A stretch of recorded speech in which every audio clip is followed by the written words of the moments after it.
On September 2nd, 1945, aboard the USS Missouri, the world witnessed the signing of Japan's formal surrender, bringing an official end to the most catastrophic war humanity had ever endured. For many, the day was a moment of closure, a sigh of relief after years of relentless bloodshed. But for thousands of Japanese soldiers already captured and held in American prison camps long before that final day, the war's end carried a different kind of meaning. These men had marched into battle, believing that capture was worse than death, that surrender to the enemy was an unbearable dishonor, a stain upon their family name. Yet as the gates of American camps closed behind them, many of these same soldiers would later recall their captivity not as a nightmare, but as something unexpected,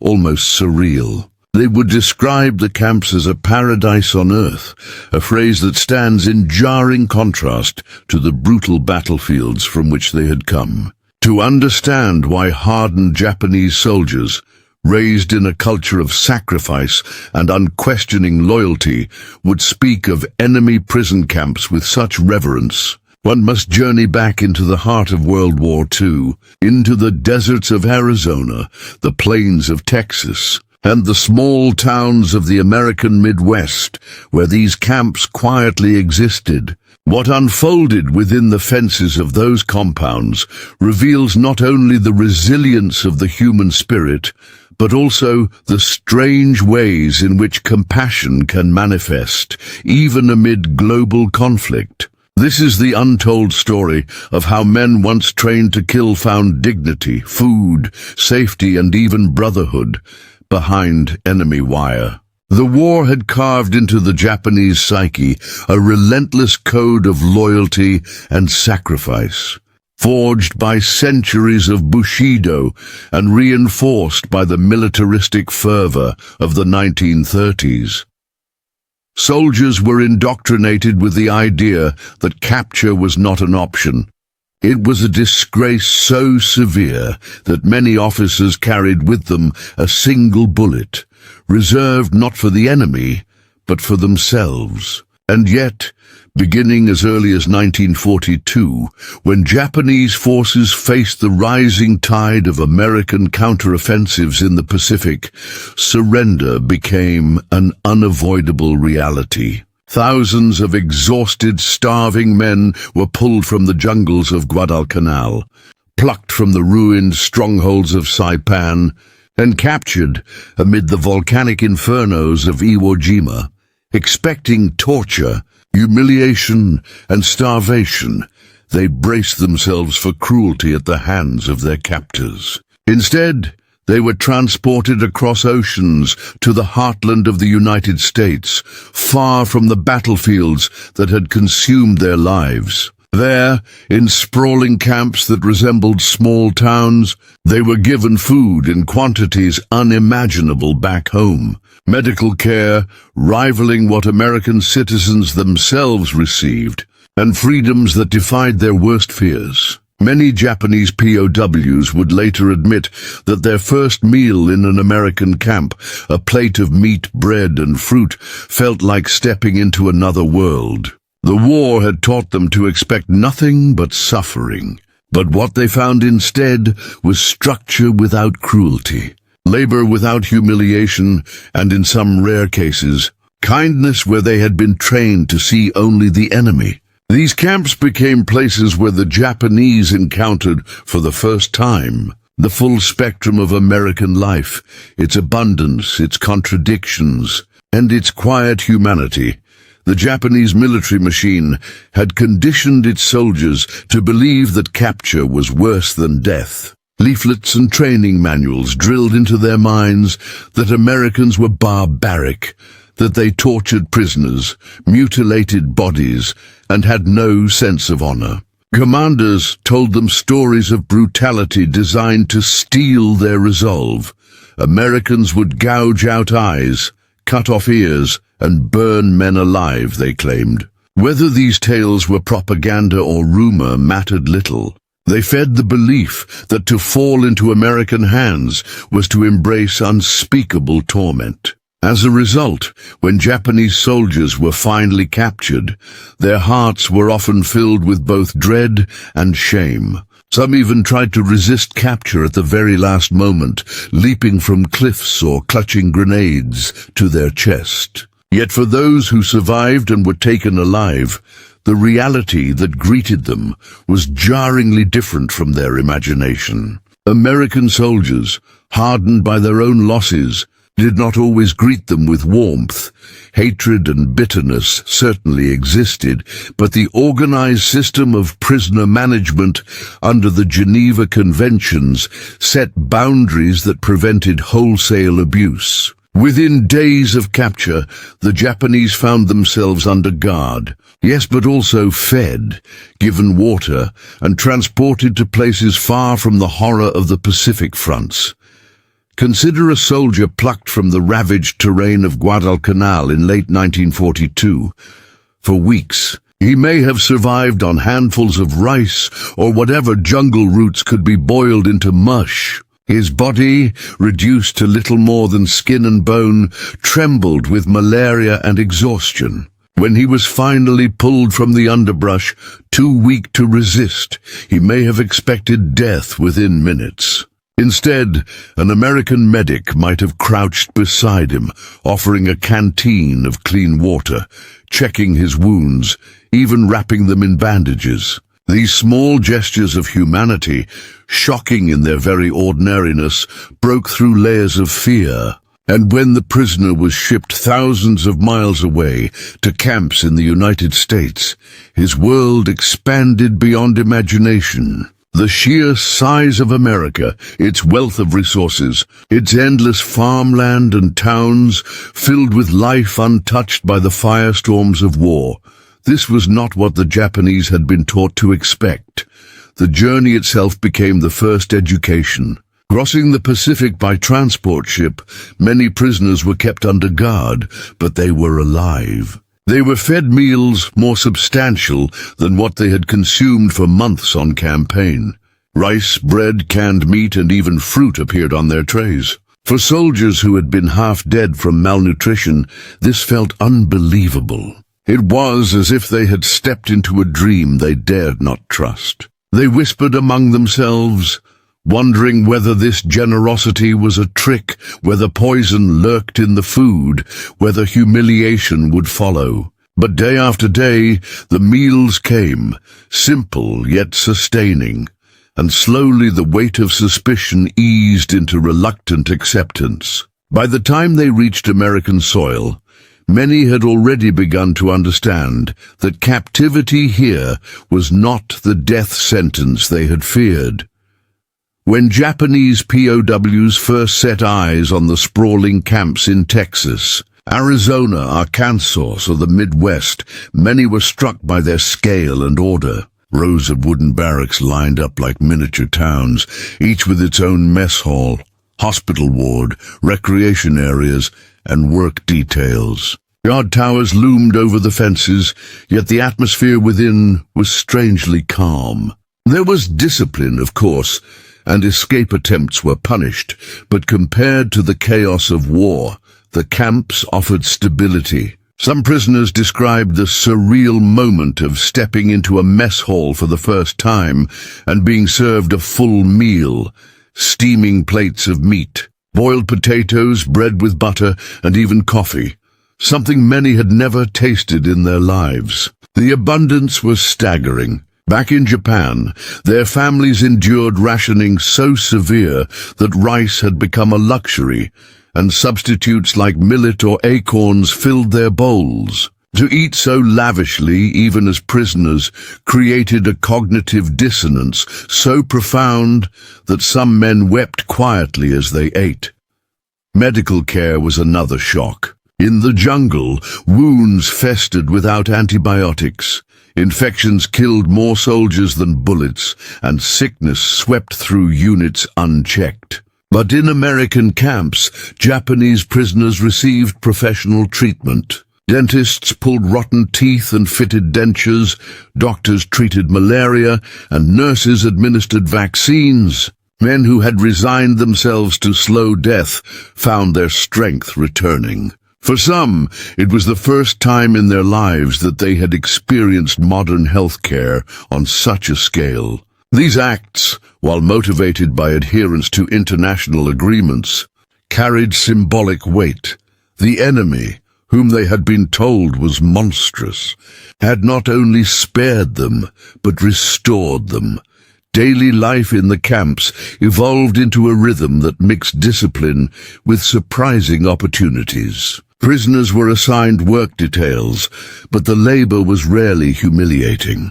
Many were sent to nearby farms, where they helped harvest crops, earning small wages that could be spent in camp canteens. Others maintained the campgrounds, built furniture, or took part in supervised educational programs. Some even learned English, sketched, painted, or formed musical groups. Inside the wire, life began to resemble something more than mere survival. It became, for many, a strange period of renewal. Freed from the daily terror of combat and supplied with basic needs, they found time to reflect, time to recover, and time to recognize the humanity of those they had once called enemies. The irony was not lost on them. Letters smuggled home or written under supervision often carried the quiet astonishment of men who lived better as captives than their families did under Japan's wartime rationing. While Tokyo civilians scrounged for scraps, while cities burned under American bombs, Japanese POWs in America ate 3 meals a day, sometimes with meat, sometimes even with dessert. Such contradictions were difficult to reconcile, and many soldiers wrestled with guilt. They had failed in battle, they had surrendered, and yet they were alive and comfortable while their comrades died and their families suffered. This guilt mingled with gratitude, producing a strange, emotional landscape that few could articulate. And yet, the phrase that surfaced again and again, sometimes whispered, sometimes written after the war, was that American prison camps felt like paradise. What made them use such a word was not simply the abundance of food or the security of shelter. It was the contrast. Against the memory of disease-ridden jungles, scorched beaches, and the suffocating code of honor that demanded self-destruction, the camps offered something radical, a chance to live. Life behind barbed wire may not have been free, but it was life nonetheless, a reprieve from the suicidal machinery of imperial war. In that paradox lay the heart of their testimony. American camps were no utopias. There were harsh rules, occasional beatings, racism, and the unshakable knowledge of being the defeated. But in the eyes of men who had expected far worse, they became sanctuaries, improbable oases in the desert of war. The Japanese military machine had conditioned its soldiers to believe that capture was worse than death. Leaflets and training manuals drilled into their minds that Americans were barbaric, that they tortured prisoners, mutilated bodies, and had no sense of honor. Commanders told them stories of brutality designed to steel their resolve. Americans would gouge out eyes, cut off ears, and burn men alive, they claimed. Whether these tales were propaganda or rumor mattered little. They fed the belief that to fall into American hands was to embrace unspeakable torment. As a result, when Japanese soldiers were finally captured, their hearts were often filled with both dread and shame. Some even tried to resist capture at the very last moment, leaping from cliffs or clutching grenades to their chest. Yet for those who survived and were taken alive, the reality that greeted them was jarringly different from their imagination. American soldiers, hardened by their own losses, did not always greet them with warmth. hatred and bitterness certainly existed, but the organized system of prisoner management under the Geneva Conventions set boundaries that prevented wholesale abuse. Within days of capture, the Japanese found themselves under guard. Yes, but also fed, given water, and transported to places far from the horror of the Pacific fronts. The fear at the moment of surrender was a crushing weight. Imagine a Japanese soldier emerging from a cave on Saipan in 1944. His uniform is in tatters, his ribs show through his skin, his bayonet rusted and broken. His commander had given the order that no man should be taken alive. But after days without food, the choice between death and capture becomes stark. He steps into the sunlight with trembling hands raised, expecting the crack of an American rifle to end him. But instead, he hears shouting, angry, suspicious, but then feels the rough pressure of hands patting him down for weapons, not blows to the face. He's bound, yes, but still breathing. That first moment, when he realizes he is not immediately executed, is the first crack in the wall of lies he had been told. The men who surround him are wary, hostile even, but not savage. The contradiction lodges in his mind like a splinter.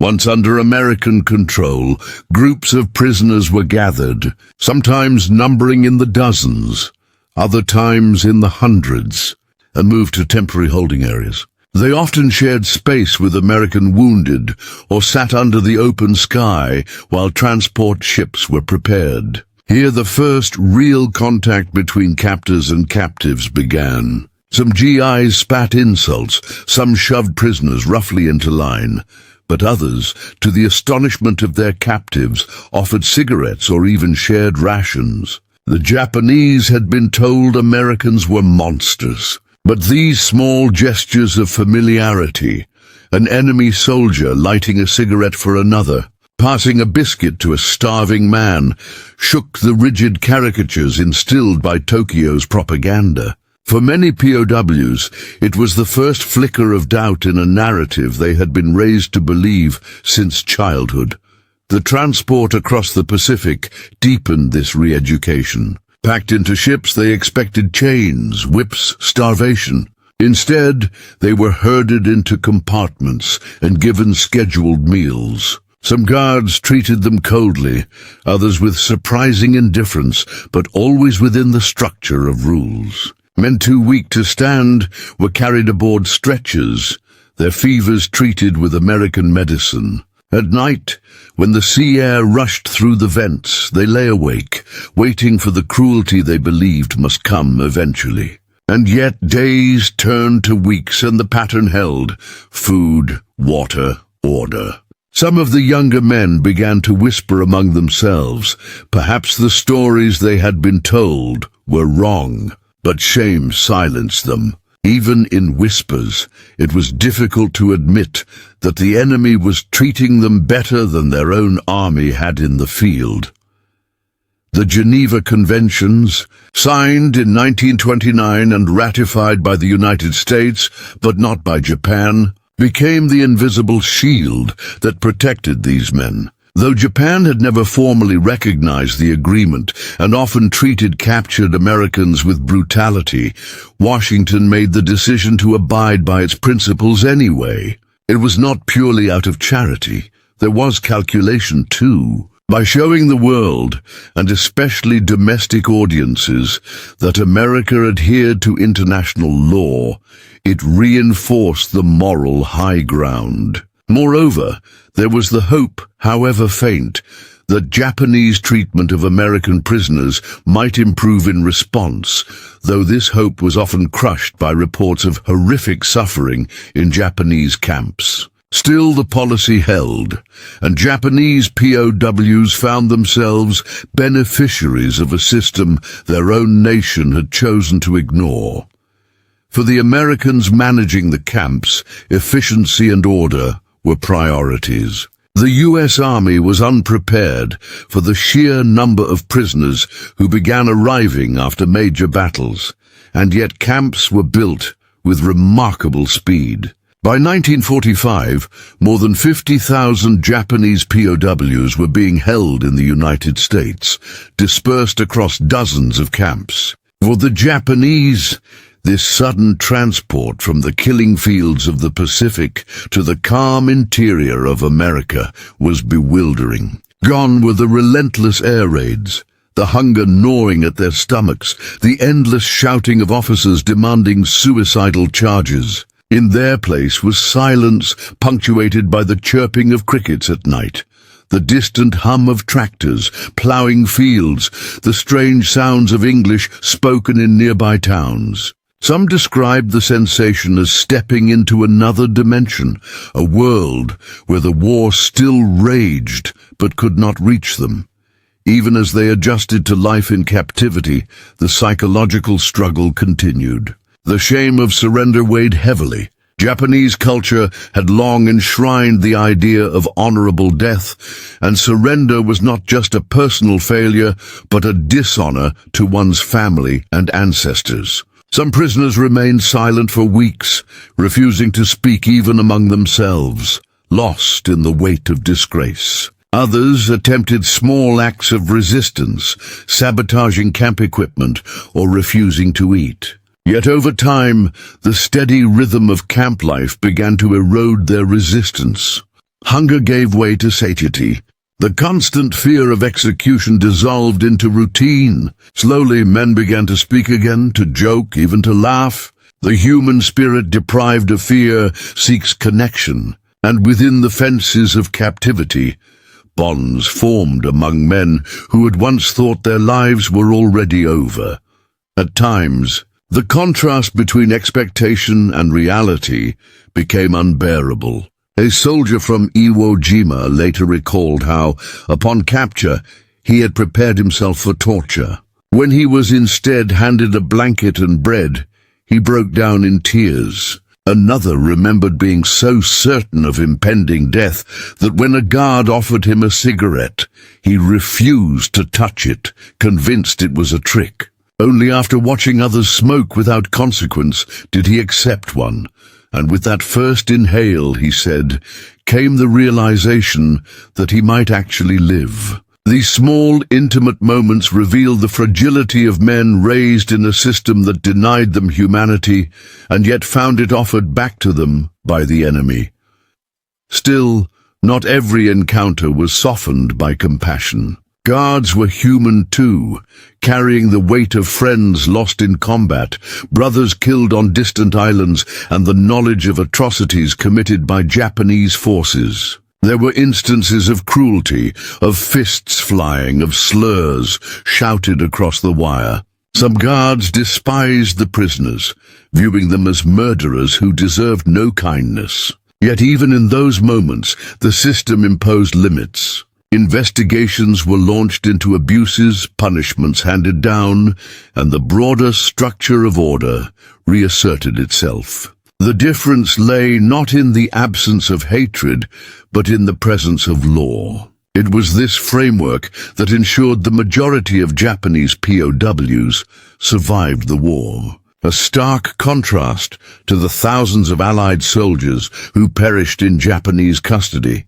For the POWs themselves, captivity became a mirror that reflected back the contradictions of war.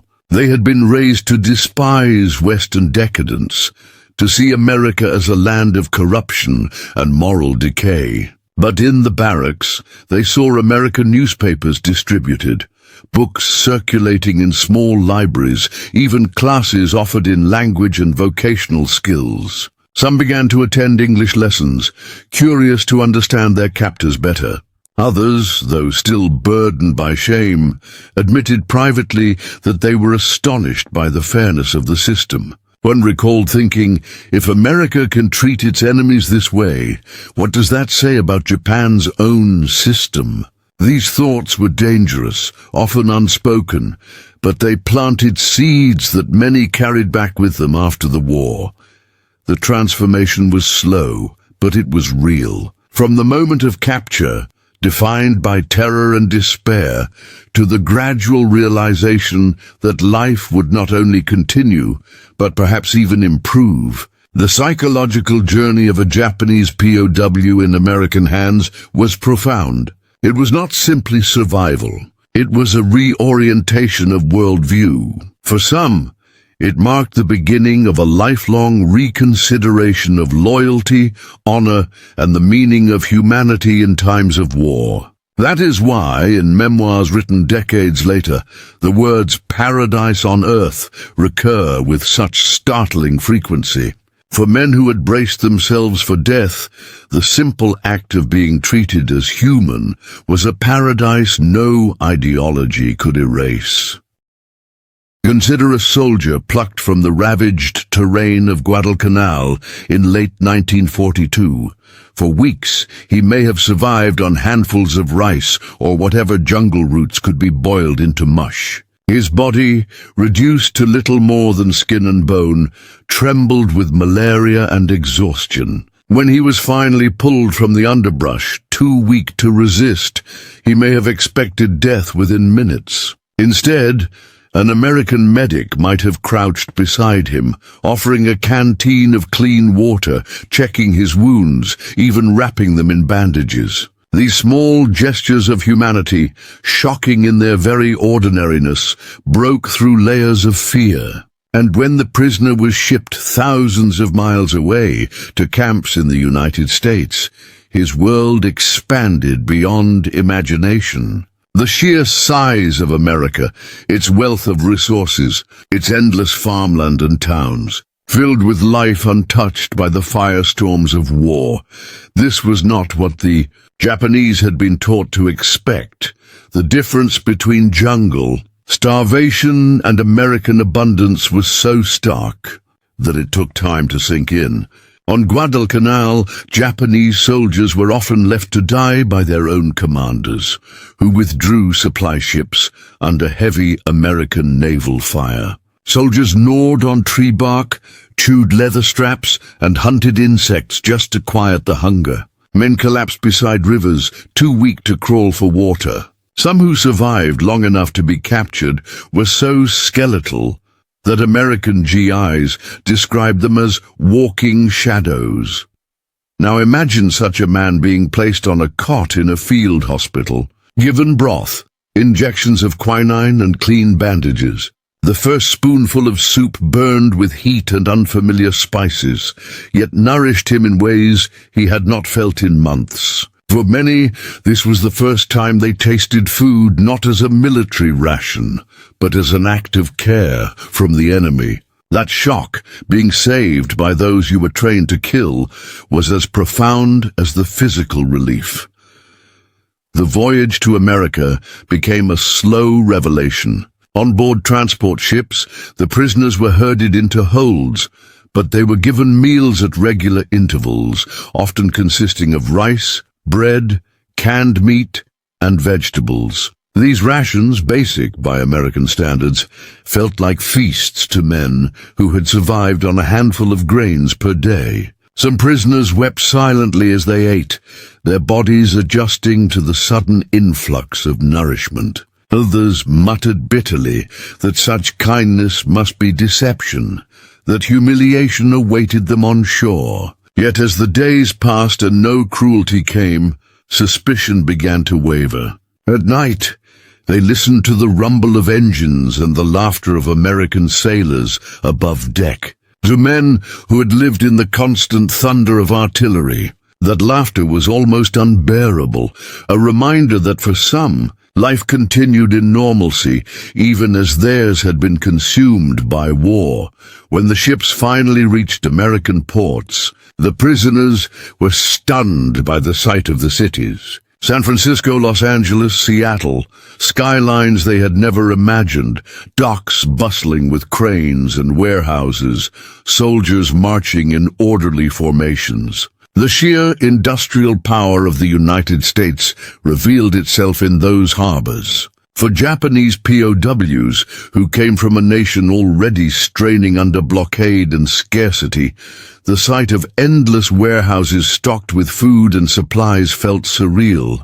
Here was a nation not only untouched by devastation, but thriving, producing more than its own armies could consume. To men indoctrinated with the belief that Japan's industrial might could rival the West, this visual confirmation of American abundance was humbling, even crushing. Yet it also deepened their relief.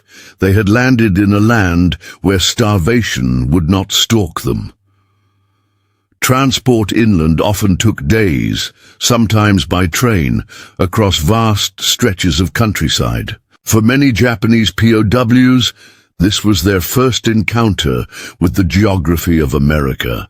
Golden fields of wheat stretching to the horizon, dense forests passing like shadows, snow-covered mountains gleaming in the distance. They peered through barred train windows, astonished at the sheer expanse of a nation untouched by bombing raids, unscarred by war on its soil. Children waved from platforms, sometimes throwing fruit or candy toward the train. The prisoners, still wary, sometimes refused these offerings, convinced they were poisoned. Yet as guards picked up the same apples or oranges and ate them casually, the men began to taste, to trust. These small encounters with the ordinary generosity of strangers left deep impressions, teaching them that America was not a land of monsters, but of people living ordinary lives amidst extraordinary conflict.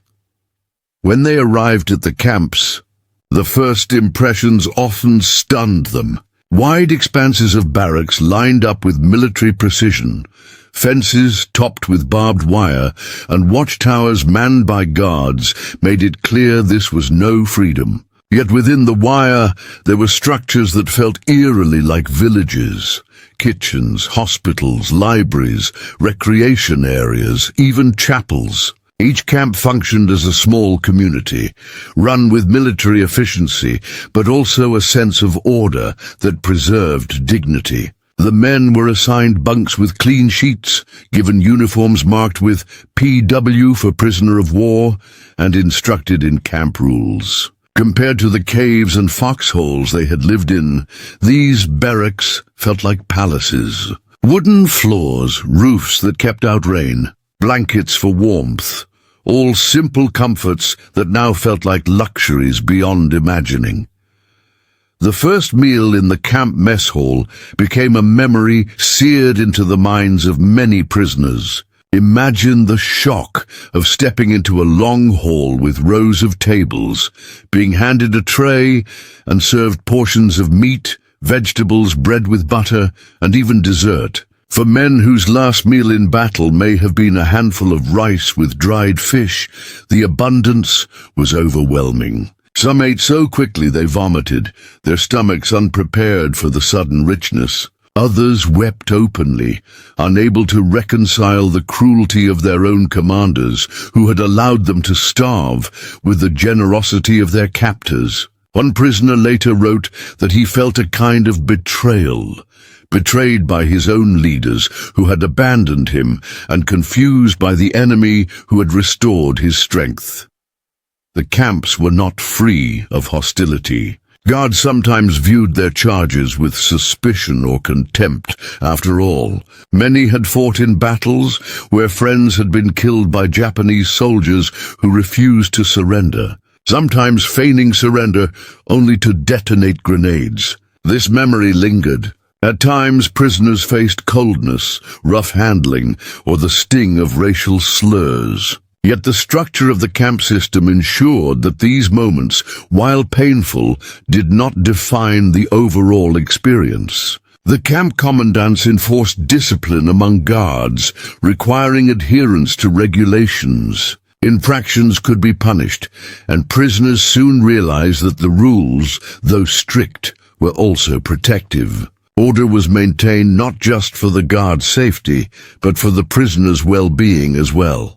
Slowly, routines settled in. Roll calls at dawn, work assignments during the day, meals at regular hours. Work ranged from camp maintenance to agricultural labor in nearby fields. Farmers welcomed the extra hands, and many developed quiet respect for the diligence of Japanese workers. The prisoners, for their part, were astonished to be paid small wages, tokens that could be spent at camp canteens for soap, stationery, or snacks. For men who had expected only degradation, the ability to earn and choose was a radical shift. It gave them back a fragment of autonomy. Some even began sending part of their earnings home through official channels to families in Japan.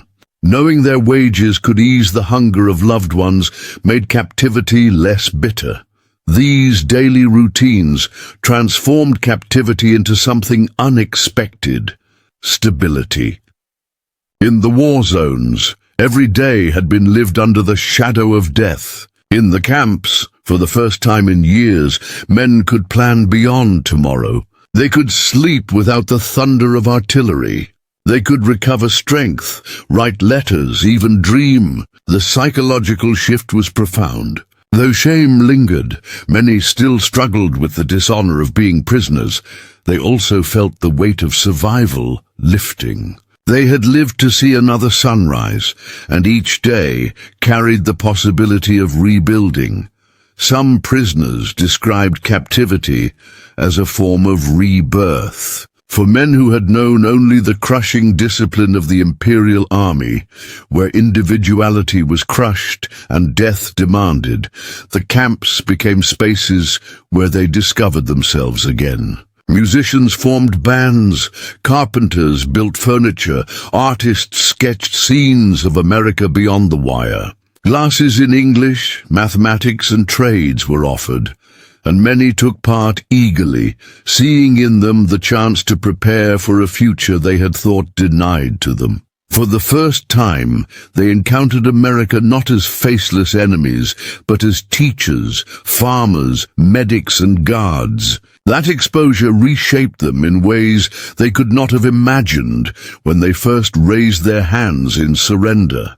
And yet, guilt never disappeared entirely. Letters home, heavily censored, carried subtle acknowledgments of their strange fortune. They could not write openly that they ate better than their families, but they hinted, describing themselves as healthy and well cared for. After the war, many confessed to the heavy burden of knowing their loved ones had starved while they had been nourished in enemy camps. This guilt, however, also deepened their appreciation. It made the phrase paradise not a boast, but a confession. They had been saved, and that salvation came not from their own nation, but from the enemy they had been trained to despise. The journey itself became the first education. Crossing the Pacific by transport ship, many prisoners were kept under guard, but they were alive. They were fed meals more substantial than what they had consumed for months on campaign. Rice, bread, canned meat, and even fruit appeared on their trays. For soldiers who had been half dead from malnutrition, this felt unbelievable. It was as if they had stepped into a dream they dared not trust. They whispered among themselves, wondering whether this generosity was a trick, whether poison lurked in the food, whether humiliation would follow. But day after day, the meals came, simple yet sustaining, and slowly the weight of suspicion eased into reluctant acceptance. By the time they reached American soil, many had already begun to understand that captivity here was not the death sentence they had feared. When Japanese POWs first set eyes on the sprawling camps in Texas, Arizona, Arkansas, or the Midwest, many were struck by their scale and order. Rows of wooden barracks lined up like miniature towns, each with its own mess hall, hospital ward, recreation areas, and work details. Guard towers loomed over the fences, yet the atmosphere within was strangely calm. There was discipline, of course, and escape attempts were punished, but compared to the chaos of war, the camps offered stability. Some prisoners described the surreal moment of stepping into a mess hall for the first time and being served a full meal. Steaming plates of meat, boiled potatoes, bread with butter, and even coffee, something many had never tasted in their lives. The abundance was staggering. Back in Japan, their families endured rationing so severe that rice had become a luxury, and substitutes like millet or acorns filled their bowls. To eat so lavishly, even as prisoners, created a cognitive dissonance so profound that some men wept quietly as they ate. Life in the camps unfolded with routines that were foreign, but strangely reassuring. Each morning began with roll call, a sea of prisoners standing in silence while American officers counted heads against neatly kept rosters. Afterward, men were divided into work groups. Some were sent outside the wire to assist local farmers in harvesting cotton, wheat, or sugar beets. Others remained inside, repairing buildings, tending gardens, or cleaning communal spaces. Far from the humiliation they had anticipated, these duties provided purpose. The physical labor strengthened bodies weakened by months of jungle starvation, and the farmers who employed them often treated them with a curious mix of suspicion and respect. Stories circulated of American farm families leaving out pitchers of cold water for Japanese workers under the blistering sun, or even offering food at the end of the day. For the prisoners, such gestures blurred the sharp lines of enemy and ally. The canteen became another unexpected discovery. For small wages earned through labor, prisoners could purchase items: soap, pencils, cigarettes, even candy. These tokens of normalcy restored a fragment of dignity. Imagine the astonishment of a soldier who had prepared himself for torture, instead standing in line to buy a chocolate bar. The simple act of choosing what to spend his coins on was a luxury that felt almost decadent. Some prisoners saved their earnings to send home through official channels, their wages converted into aid for families struggling in war-torn Japan. For them, captivity had become not only survival, but also a way to provide, an inversion of all expectations. Healthcare, too, astonished them. Camp hospitals, staffed by American doctors, treated wounds and diseases with care. Malaria, rampant in the jungles, was cured with quinine. Teeth rotted by neglect were pulled or repaired. Men once crippled by festering wounds found themselves walking again after surgery. In the Imperial Army, soldiers had often been left to die rather than consume precious resources. To receive such attention from the enemy was bewildering. Many later remembered the shock of lying on a clean hospital bed, attended by nurses, when months before they had expected only death in a muddy trench. These experiences left lasting impressions that reshaped their understanding of what it meant to be human, even to an enemy. And then there was food. Always the food. The steady rhythm of meals was the heartbeat of camp life. Breakfasts of eggs, oatmeal, bread and milk. Lunches of stews or sandwiches. Dinners with meat, potatoes and vegetables. It was more than sustenance, it was a symbol. Each tray handed to them reinforced the truth that they were not being starved, not being punished with hunger. In Japan, their families boiled weeds to stretch rations. In the camps, POWs sometimes complained of too much food, their stomachs unable to keep pace with American abundance. Some prisoners later admitted that the first time they tasted fruit like oranges or bananas, they realized with a start that they were experiencing luxuries beyond the reach of many civilians back home. The irony was bitter, but the gratitude was undeniable.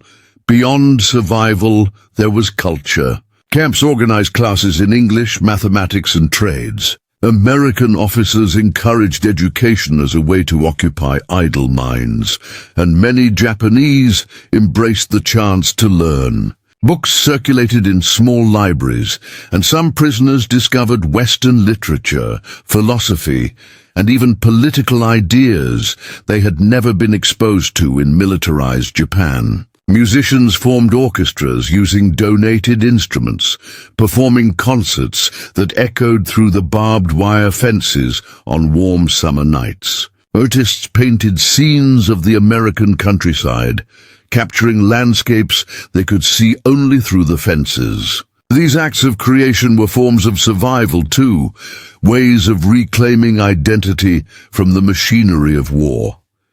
Sports became another outlet. Baseball, already familiar in Japan, flourished in the camps. Teams of Japanese prisoners played matches against each other, cheered on by fellow POWs, and sometimes even watched by curious American guards. Soccer fields and makeshift sumo rings sprang up, allowing men to channel energy into competition rather than despair. These games carried symbolic weight. They were proof that life continued, that joy could be found even within confinement. For men who had once believed they would die anonymous deaths on distant battlefields, the sound of laughter on a dusty baseball diamond was nothing short of miraculous. Yet amid this strange abundance, guilt never left them. News of Japan's suffering filtered through censored letters and occasional rumors. They knew their families faced bombings, firestorms, and starvation. They knew children in Tokyo foraged for scraps, and wives queued for hours for a few ounces of rice. Many prisoners felt the sting of shame. How could they, defeated and dishonored, live better lives than those they had left behind? Some withdrew into silence, unable to reconcile this paradox. Others resolved to use their experiences as lessons, to carry back to Japan the knowledge that survival did not always mean dishonor, that humanity could exist even in defeat. For the Americans, the camps served strategic purposes beyond holding prisoners. They demonstrated adherence to international law, countering enemy propaganda. They also served local communities, providing much-needed labor during a wartime shortage of farmhands. But for the Japanese inside, the camps became microcosms of another world. They revealed an America of contradictions, a nation capable of both firebombing cities and offering chocolate bars to prisoners, a land that wielded overwhelming military power but also treated its captives with a degree of respect their own army had denied them. This contradiction was difficult to reconcile, but it was real. And it left scars, not of wounds, but of bewilderment and unexpected gratitude. The camps did not erase the reality of captivity. There was always the barbed wire, the watchtowers, the knowledge that freedom was beyond reach. Escape attempts did occur, though rarely. Some men tried to flee into the vast American countryside, only to be captured quickly or surrender themselves, realizing there was nowhere to go. Others accepted the wire as the boundary of their new world, a world that, though confined, offered a chance to live. And for those who had expected only death, that chance was paradise enough. When the guns finally fell silent in August 1945 and Japan announced its surrender, the atmosphere inside American prisoner of war camps shifted in ways that words could scarcely capture. For years, these men had lived in limbo, separated from their homeland, their fate suspended between survival and uncertainty. Now the war was over. Yet for many of them, relief did not come in the way they had imagined. Instead of celebration, there was silence, heavy and complex. They were alive, yes, and that was a miracle in itself, but they were also defeated soldiers of a defeated empire. The paradox was almost unbearable. Behind the barbed wire, prisoners huddled in groups, listening to radio broadcasts or reading carefully translated announcements from camp authorities. The emperor, once a divine figure beyond imagination, had spoken in a trembling human voice, surrendering the nation. For many tears came unbidden. Some wept for joy at the end of suffering, others for shame at the collapse of all they had once believed unshakable. In that moment, paradise became shadowed by the burden of return. The camps became sites of reckoning, Prisoners began to look inward, reflecting on what they had seen, what they had endured, and what they had come to know about their enemy. For years, imperial propaganda had painted Americans as monsters, barbaric, merciless, eager to humiliate and destroy. And yet, their captors had shown them something different. They had been fed until their bellies ached with fullness. They had been given medicine, schooling, and sometimes even friendship. They had worked alongside American civilians who treated them with a kind of wary respect. They had played baseball games under the Texas sun, learned English phrases from guards, and written letters home on camp stationery. The contradictions gnawed at them.